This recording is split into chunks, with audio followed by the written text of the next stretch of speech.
आलो bell खुड़ी आम जो गाँव रे किछि दिन होला अनुपस्थित थिलु गाँव रे किछि घटना घटना घटी किलो। आलो बेंगुली गाँ पूरा उलुस्तुल लो। आलो आम गाँ को पाए एमएलए पांडव बाबू आसथिले।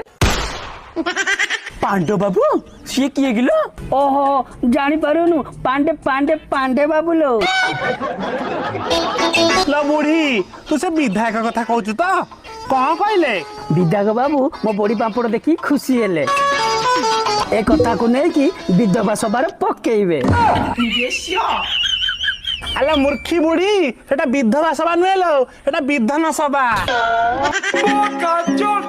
हाँ लो यही कथा हम विधायक बाबू बाचापति की जाइकी शुणेइबे। अला विधान सभा को विधवा सभा कहूची पुणी बाचस्पति को बाचापति कहूची कोठु आइछि लो बुढ़ी मूर्खी कोटिका। तमे केते एजुकेटेड हमें जानी